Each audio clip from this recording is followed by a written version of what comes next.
Halo pemirsa, kita berjumpa lagi di Lunch Talk, dialog siang khas Berita 1 bersama saya Veronica Moniaga. Saya Wiki Adrian dan tentu saja Lunch Talk kali ini masih akan membahas mengenai kasus meninggalnya Mirna. Betul. Dan juga mengenai pasti ditetapkannya Jessica sebagai tersangka. Ya.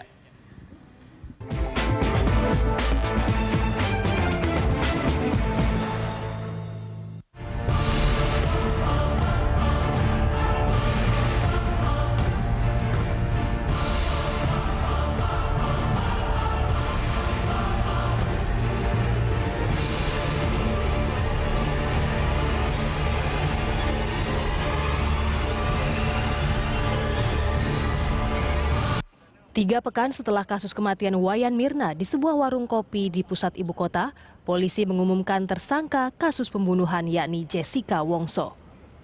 Teman dekat korban disangka mencampurkan sianida ke dalam minuman kopi yang diminum korban beberapa saat sebelum meregang nyawa. Setelah ditangkap, Jessica langsung diperiksa secara intensif di Mapolda Metro Jaya. Menurut Direktur Kriminal Umum Kombes Pol Krisna Murty, keterangan tersangka saat pemeriksaan awal tidak konsisten. Keterangan Jessica berubah-ubah saat menjawab pertanyaan penyidik dan tidak sesuai dengan fakta yang dimiliki penyidik. Yang kesesuaiannya ada satu sama lain, kami miliki, ya. Dan salah satu yang krusial adalah keterangan saksi, dalam hal ini saksi Saudara J, pada saat diperiksa sebagai saksi, keterangannya sangat inkonsisten dan tidak bersesuaian dengan fakta-fakta yang kami miliki. Itu keterangan yang sekarang akan kami ketika pemeriksaan sebagai tersangka akan kami konfirmasi apakah masih dengan keterangannya pada saat sebagai saksi atau dia akan memberikan keterangan yang lain. Kan kalau saksi dia nanti disumpah demi Quran, dia harus dengan kitabnya masing-masing dia harus berbicara. Tidak boleh bohong. Kalau dia nanti jadi tersangka, dia boleh mengingkar. Di Treskrimum Polda Metro Jaya menetapkan Jessica sebagai tersangka kasus Mirna pada Jumat tengah malam. Polisi mempunyai landasan bukti permulaan yang cukup, kesaksian sejumlah saksi ahli dan kunci, serta gelar perkara yang sudah dilakukan dengan Kejaksaan Tinggi pada pertengahan pekan. Jessica ditangkap untuk mempermudah penyidikan. Andika Perdana, Rangga Samudra, Berita 1, Jakarta. Ya, itu tadi paket yang mendukung perbincangan kita hari ini. Seperti Betul. kita tahu bahwa Jessica Wongso baru saja ditetapkan sebagai tersangka kasus pembunuhan atau meninggalnya Mirna Salihin yang memang menjadi topik perbincangan beberapa bulan terakhir. Betul. Semakin marak, bahkan mungkin wartawan sudah sangat rajin ya nongkrong di Polda Metro Jaya Dan untuk betul-betul mengikuti statement. masyarakat juga demikian. Betul. Dan Nah, satu hal yang perlu diketahui dari perkembangan kasus ini adalah pengakuan dari Jessica sendiri. Iya. Saya pengen langsung nanya ke Pak Thomas Sunario, bakal ngaku nggak sih Pak Thomas Jessica? Yang pertama ini sudah menjadi konsumsi publik, Ya. jadi ada trial by the press, ya. Polisi sudah menetapkan tersangka. Ya. Kalau pertanyaan itu ke saya melihat dari berita-berita di media massa tentang penampilan Jessica, ya, dia tidak akan mengaku. Tidak akan mengaku. Tidak akan mengaku, walaupun nanti hakim pun dengan bukti yang ada menjatuhkan hukuman. Oke, kalau Pak Thomas sendiri melihatnya seperti itu ya. Berbicara mengenai kemudian dia tidak akan mengaku, memang kalau kita lihat di beberapa interview di media-media televisi, Jessica sepertinya terlihat cukup tenang menjawab pertanyaan. Mbak Popi, Anda melihatnya sejauh ini bagaimana? Saya melihatnya gini, memang kita bicara mengenai orang tersebut mau mengaku atau tidak. Kan poinnya adalah sekarang bagaimana seseorang itu tersangka tersebut mau mengakui. Karena semua hal udah, tapi persoalan itu kunci di situ kan. Nah sekarang bagaimana membuat orang mengaku. Kata-kata kalau yang saya pelajari sebagai micro expression. Manusia mengatakan kalimat itu 10% keakurasiannya. Yang benar adalah pertama adalah facial expression, 7 basic emotion manusia gitu loh. Ini menurut Paul Ekman.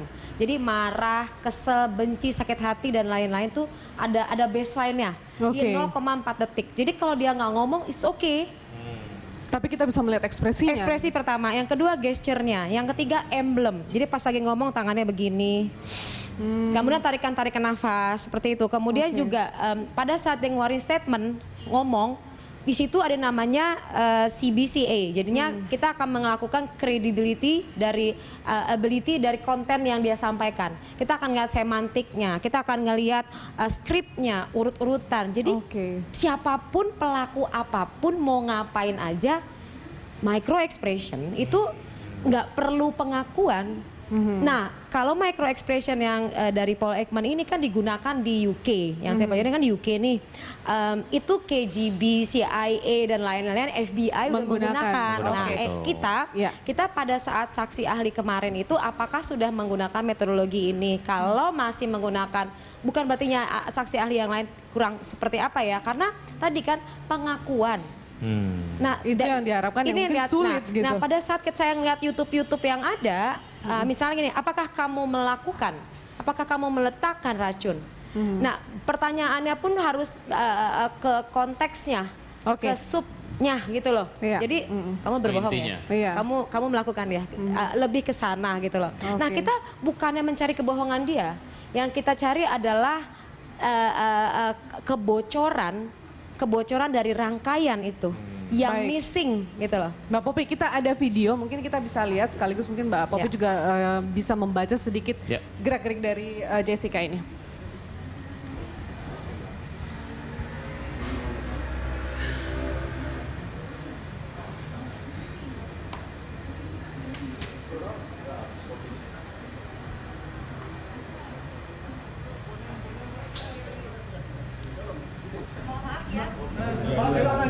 Kalau ini kita lihat ini pasca pemeriksaan ya Mbak Popi ya. Ya, kita tunggu.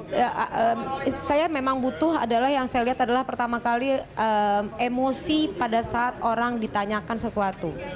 Nah, dari ekspresinya dia terlihat gembira, tidak khawatir pada sesuatu begitu. Tenang, kita lihat juga baseline-nya dari Jessica di sini.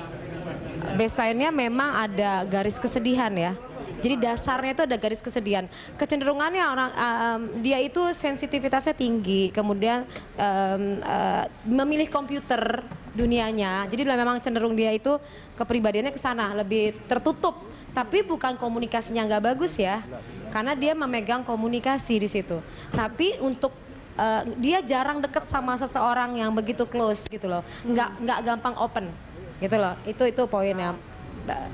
Terus pas ditanyain di sini juga ada beberapa pertanyaan, tapi memang tidak ada di sini ya. Cuman ada beberapa pertanyaan di situ yang memang kalau kita lihat ada pertanyaan dari teman-teman pers di sana di menit di YouTube ini nih yang saya lihat di 1 menit 22 detik. Saya tidak ada hubungan.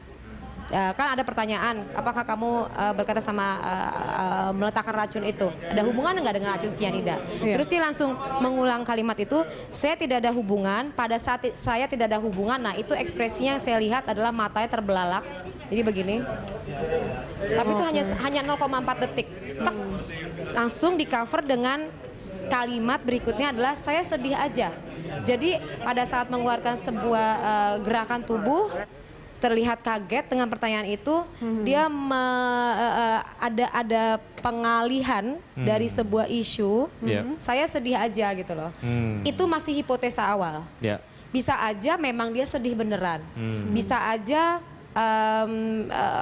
gelisah gitu loh. Jadi apabila orang terbelalak, bisa aja ada cahaya matahari, bisa aja ada lalat masuk atau nyamuk, jadi masih hipotesa.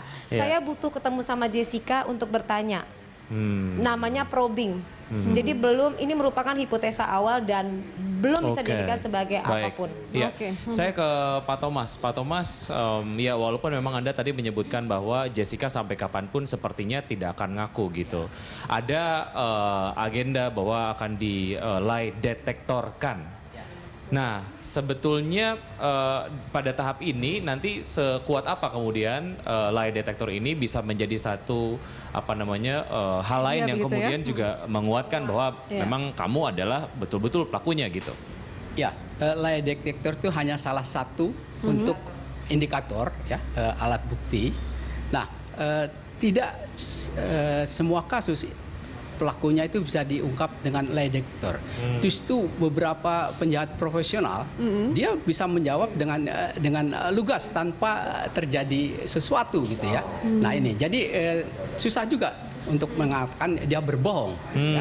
Apalagi ini bidangnya Mbak ini. Kalau secara psikologis dia punya suatu gejala yang memang dia bisa berbohong profesional, ya. Baik. Dia berbohong tapi orang yakin itu. Mbak Popi harus mencapai level apa? Artinya memainkan psikologisnya gitu ya seseorang supaya dia dapat mengelabui lie detector ini. Ya, gini.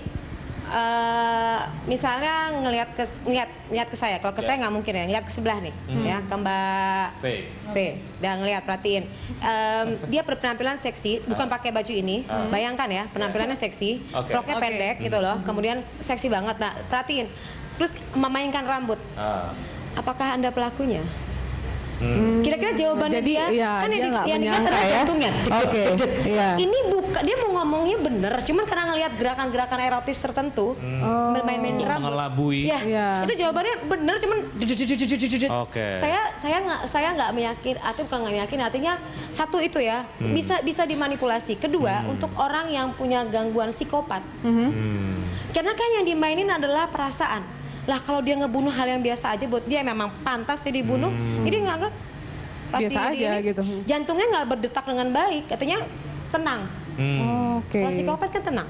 Tidak ada satu Nggak ada merasa bersalah. detakan jantung yang Nggak ada. Dan itu yang berbeda. Anda baca kemudian dari sosok Jessica ini selama beberapa kali interview di beberapa media yang mungkin sempat Mbak Popi amati gitu?